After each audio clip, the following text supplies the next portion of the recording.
বহু প্ল্যানের পর আমরা গেলাম মায়ের মামার বাড়ি।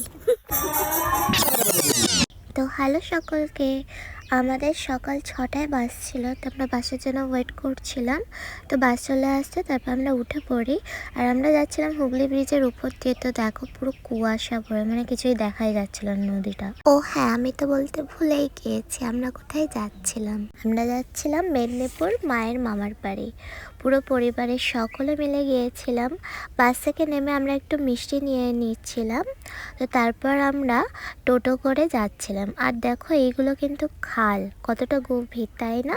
আমার মা মাসিরা ওনারা বলছিলেন এই যে মাঠটা দেখা যাচ্ছে, এই মাঠে নাকি আগে খুব বড় করে যাত্রা হতো, মানে পুরো মাঠটা জুড়ে, আর বাজি পোড়া হতো সেই সময়।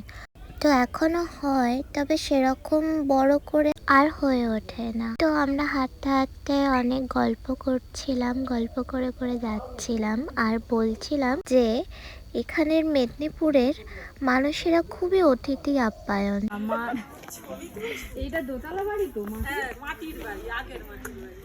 আমি ছোটবেলায় ছিলাম, সেটা আমরা কথা বলেই বুঝতে পারলাম। চেনে না জানি না, অথচ ওনারা আমাদের বাড়িতে খেতে ডাকছিলেন।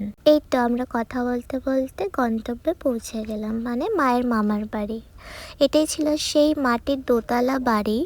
মা আমায় ছোটবেলা থেকে অনেক গল্প শোনাতো যে এখানে মাটির দোতলা বাড়ি আছে। তো আমরা সেটাই ভেবে যাচ্ছিলাম যে অনেকগুলো বাড়ি দেখতে পাবো, কিন্তু এখন যেহেতু যুগ পাল্টাচ্ছে তো সেই জন্য আমরা বেশি দেখতে পাইনি। অনেকেরই, মানে প্রায় লোকেরই 3তলা 2তলা করে বাড়ি ছিল। তারপরে আমরা মাঠে চলে গিয়েছিলাম আর ঘুরে ঘুরে দেখছিলাম। এখানে এখন একটা সিরিয়াস কথা চলছিল, সেটা হলো ওই যে দূরে জায়গাটা দেখা যাচ্ছে, ওখান থেকে নাকি একটা আদি পুকুর ছিল, আর ওখান থেকে নাকি জৌকা বুড়ি আসতো। ওই যে জায়গাটা দেখা যাচ্ছে সবুজ মতো ঘাস হয়ে আছে, ওটা যাতায়াতের পথ ছিল, কিন্তু এখন ওখান দিয়ে আর মানুষের যাওয়া হয় না। তো দুপুর হয়ে গেছিলো, যেহেতু আমরা বাড়ি চলে আসছিলাম খাওয়ার জন্য।